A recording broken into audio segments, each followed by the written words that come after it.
What is up, everybody? Welcome to another video. This time we're going to go through the new Sea of Thieves patch notes released on October 28th called Fate of the Damned. Before we get into it, make sure you hit that like, subscribe button. Also hit that bell so you get notified when the next video goes live. Roll the intro.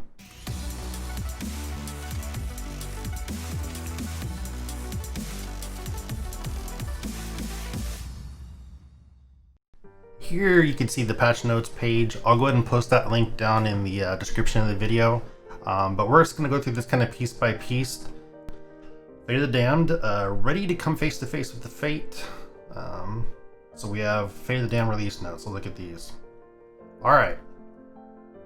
Fate of the Damned challenges. During the Fate of the Damned update, each week unlocks new challenges for crews. So it's going to be time-based, which will have them face off against the surging threat from Sea of the Damned. Battle to take back control of the fate of the wild shores, fate of the ancient sands, and fate of the roaring skies. We're gonna have to go in the roar. Everybody's favorite, said nobody. Alongside the weekly challenges, crews can take on the Slayer of Fate challenge at any time to unlock new rewards. Okay, so we have time rewards and time challenges and another challenge. A new in-game events menu allows players to track their progress through challenges and see the rewards earned. That's clutch. I know we've been asking for that for a long time. Or rare, please let us look at our challenges in-game. Why do we have to keep going to a website to do it? So that's a good change. Alright, Fate of the Damned Voyages. Lorena has been investigating the mysterious goings-on, but her Bildrat crews have gone missing. Take on voyages to find their last known whereabouts, share their flames, and uncover their stories. Alright, so this is going to take us on adventures, we're part of the Bildrat crew to kind of find them and whatnot, it sounds like. Each week, Lorena offers a different voyage into a different region of the world, where you'll meet some familiar faces and learn about the skeleton's foul rituals. So each week we're going to go into a different area of the map. Beware, a wicked threat from the Sea of the Damned has been summoned back into the world by these rituals. Keep your wits about you and use the flames of fate to best your foes. We already know we're going to have skeletons different colored, like for the Damned. We already know we're going to get Grey Marrow again. Vicious crews will be rewarded with offerings to the Order of Souls and a precious ritual skull, readying them for a daring assault on the Fort of the Damned. So more stuff for Order of Souls. I think we had that. Order of Souls was through Flameheart patch too, so they're really kind of going back. They went like Athena stuff, and then we went like Order of Souls stuff, and then the Vault stuff is all Gold Hoarder. Now we're going back to Order.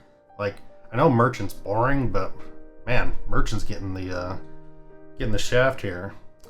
Fate of the Damned rewards. Completing any Fate of the Damned voyage will unlock the terrifying Face of Fears cosmetic item. Alright, that's good. Defeating the Slayer of Fate challenge will unlock the Soulful Flame Lantern, whose glow is sure to give the sturdiest sailor shivers. So we had to complete the Slayer of Fate challenge to get the new lantern. Progressing through any Fate of the Damned challenges will unlock the Soul Flame weapons, gleaming them with energy of departed souls. Okay, so challengers are going to unlock the weapon cosmetics. Pirate Legends who complete all Fate of the Damned challenges will unlock the ability to purchase the Soul Flame Captain and crew costumes directly from Lorena, allowing any member of the crew to wear their Soulful Flame cosmetics and join the fun. They will ship to the Pirate Legend hideout when the Fate of the Damned update ends. Alright, so you collect these and do this stuff, and you don't get them until this update ends. So you unlock it, and you gotta wait, it sounds like. Fate of the Damned events. Alongside the Fate of the Damned challenges, players can find information on daily bounties, Gold Rush multipliers, and other live events in the update by using the in-game events menu or the hub. So the hub's still there.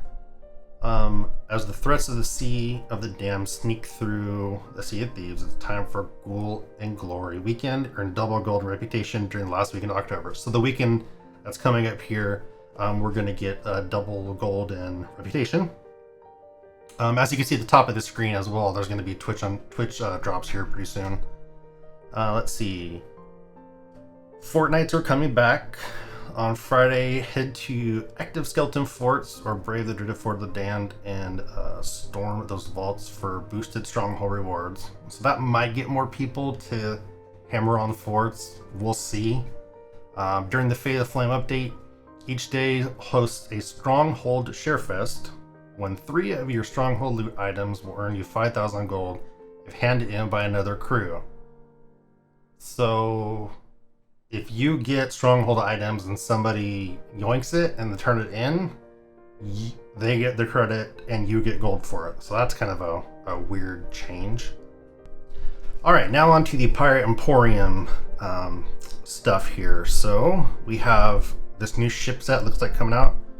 Tricky treats in the Pirate Emporium this month include the Soulful Flame, I keep saying Soulful, the Soul Flame ship collection, new skeleton, and Atlassian pets, Mao and Atlassian.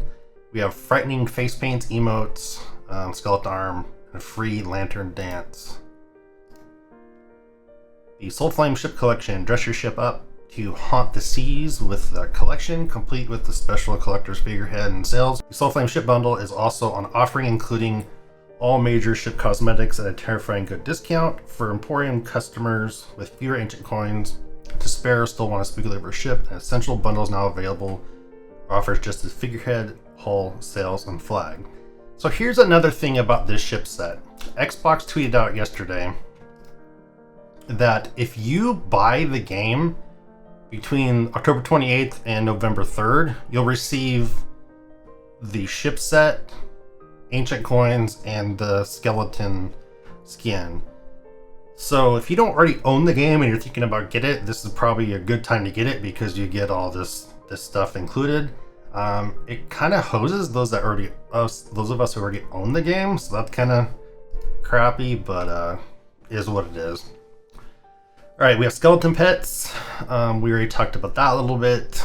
Bargain hunters who follow bundles are available for discount, so there's some discount stuff in there. Face paints, give rival crews a good scare with your new luminescent face paint, so that can be kind of cool. You might have a glowy face. Skeleton emotes, a skelly will give you a hand with your 4 silly new emotes, your brand new prop. The lantern dance freebie, so we had a free emote coming here. And then the skeleton pet bundle in the store only. Black market. Despite having a busy month, Lorena has still managed to acquire some new black market stock for pirates looking to spend their hard-earned doubloons. Let's see what she's got. Couple things. Aristocrat clothing available from Lorena this month, exchange for doubloons. So at least we have something to spend our doubloons on. We have a belt, boot, eye patch, gloves, and hook and trousers. And then Wild Rose equipment. Wild Rose banjo, concertina, hurdy-gurdy, and bucket can be purchased as well with doubloons. So really kind of trying to fill out the rest of the Wild Rose stuff, which is good. Anytime we can get some new cosmetics for those of us that have a lot of stuff, that's not a bad thing. Alright, gameplay improvements. Let's see what we got here. Mysterious notes. When waking up at the start of the session, players may now find mysterious notes left beside them. Follow those notes to be directed to various activities across the Sea of Thieves with each new content update. Okay, so new content updates are going to try to guide you, it sounds like, a little more than just like go figure it out on your own. When collecting a mysterious note, a pop-up will now appear as the note is added to your inventory. All mysterious notes collected can be browsed within a new section in the quest radio. Okay, so we're adding more stuff to the quest radio. There's already a ton of stuff, let's add more stuff to it. In-game event tracking. In-game menu now contains an events tab showcasing the current events taking place across the Sea of Thieves and tracking your progress through them. I do like that change. It gives us the ability, like I said earlier, to actually go in and see what our progress is towards these commendations versus having to go outside the game, go to the event hub, and see what they're at. So that's a good quality of life. Flameheart's range. When a Flameheart ghost ship encounter is active, the area in which the music and menacing remarks from Flameheart can be heard around the islands has been reduced. That's a big one because not only is Flameheart, we call him Big Head on my stream, not only Big Head is angry, he is loud. The music is loud, even if you're not close to the event. So that's good. Ashen Lords balancing. Okay, they're doing some balancing for it. That's good, because the Ashen Lords, how long it takes, it's almost not worth it. I mean, it took me a while to knock it all out, but it's like, it gets so boring just grinding trying to get these achievements. So Ashen Lords now have reduced health. Cashing in an Ashen Wind Skull is now worth double the gold. So it makes it a little more worth it. That could be really positive for people that are still trying to figure out the game and, you know, if it's worth it or not for them to do that.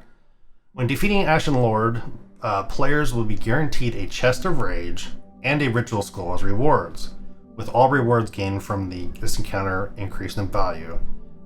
Cool. So, Chest of Rage, like, those have been pretty much non-existent since that update, and you did those events over in the Roar. So that's kind of good to bring that back, and people can get some of those commendations. Ritual Skulls, I mean, those are still like everywhere, so I don't know about that. And then all the stuff you gain within that event is increased in value, so that could be a positive for people. Emergent Captain balancing. Skeleton Captains, Keymasters, and Guardians that appear emergently on islands have reduced in difficulty. Alright, so I don't think the Captains were super difficult, but I did notice that versus what they're worth, they were probably a little too OP there. Now maybe it's a little more worth doing. Updates. Ogord with Vessel of the Damned season in full swing. Outposts are decorated with pumpkins in celebration of the near forgotten soul of the ferryman. That's cool. Skipping the intro cutscene. Players can now opt to skip the front end intro animation by enabling auto skip intro animatic in video settings. So for those of you that played this game, when the first intro comes up, you just hit escape. Like almost nobody sits through it. So now we don't have to do that, but it's going to be something different to train yourself to remember not to hit escape if you turn that on, because it's been there so long. The Shark Hunter shipset, the previously unavailable cannons, capstan, figurehead, flag, and wheel are now purchasable for gold at any outpost. Okay, that's good.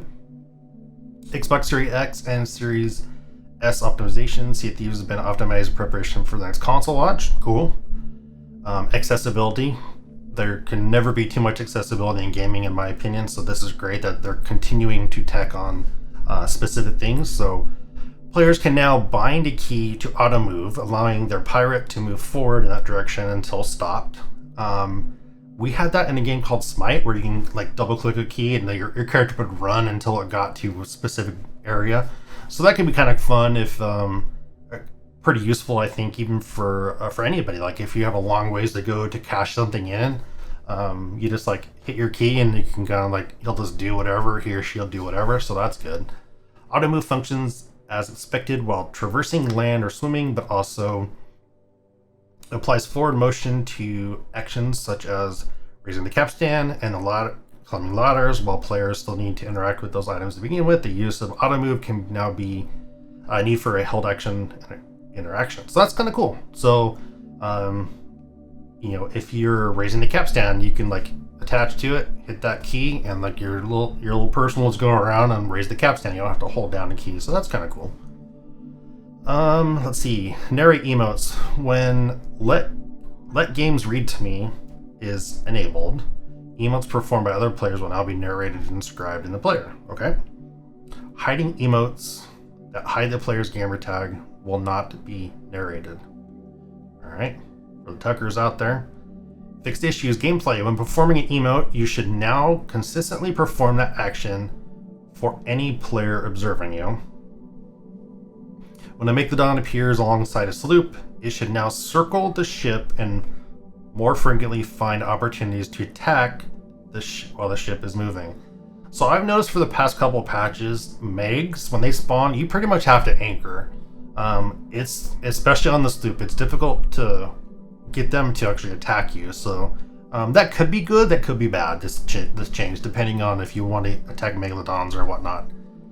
Reaper chests earned from Fort of the Damned should now have a Reaper beacon. Ashen artifacts dropped by Ashen skeletons now provide emissary grade progression when taken. Fire bombs should now deal consistent damage to animals. Okay. When a player has acquired the maximum number of food items, the number shown should now be marked in red. When lighting the flame of fate, beacons at the fort of the damned. Gray Marrow should climb out of the ground instead of appearing from nowhere. Yeah, I noticed that. There's now a loading screen while going through the Pirate Legend hideout waterfall entrance. Okay. When Ancient Spire outpost, players should now safely teleport to the intended location. I've noticed too on Ancient Spire, like if you're going up the ladder, sometimes they'll eat you off the ladder. So I don't know if that's gonna help at all. Legendary Skeleton Explorer combinations should now be visible to players in the reputation page under that section. Commendation counters should shown on the reputation pages now more accurately represent the player's progress with a trading company. Quickly pressing the primary use button or key while holding a pet should no longer disable the give pet animation.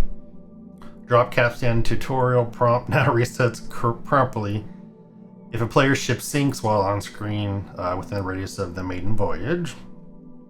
And then when playing with Korean language settings, players are once again able to offer their soul to the ferryman to skip the revival. Alright, Ancient Treasure Vaults.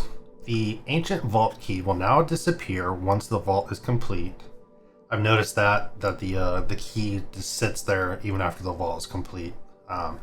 If an Ancient Vault is active, that vault will no longer be selected for use in another crew's tall tale. Alright. That's good.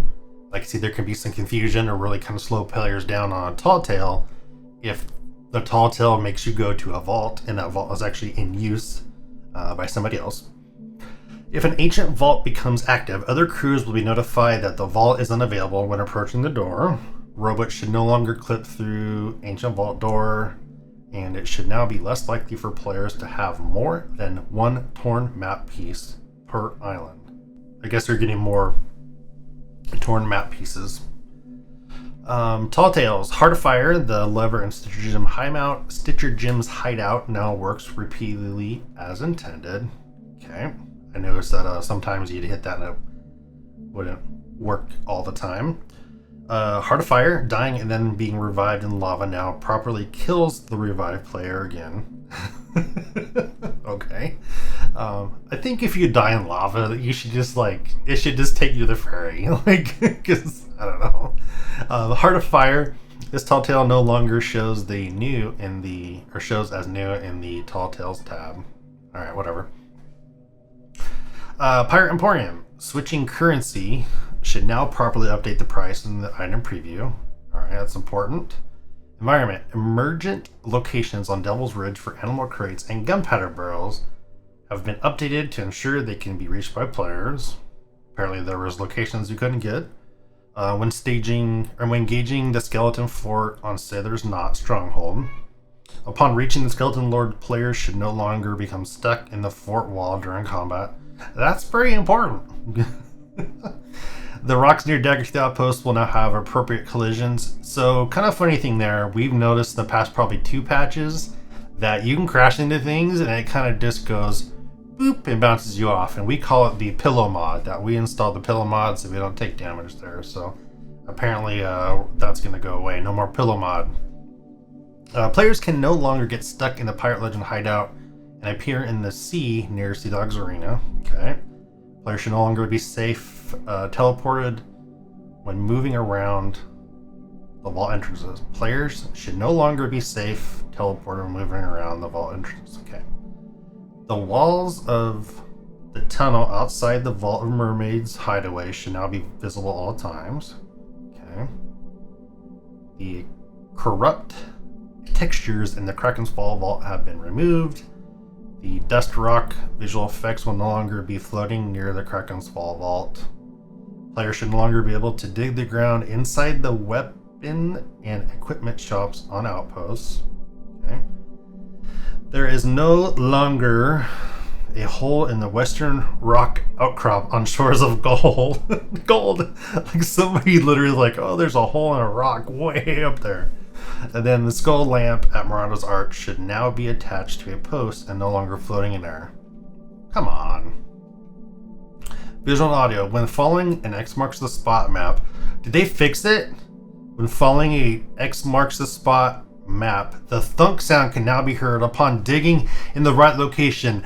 Thank you. That thump has been gone for at least a patch or two, and it's been rough if you're so used to like that audio cue.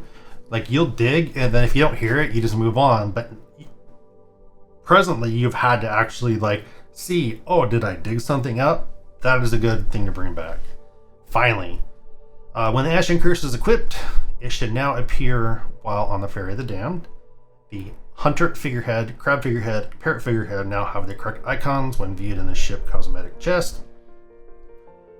Players should now be able to scroll down to the last option on video settings. Well, that's probably important. The arena, the last crew to vote for the migration after the contest will no longer be stuck on the recording results message. That's important. You don't want to get stuck in the game.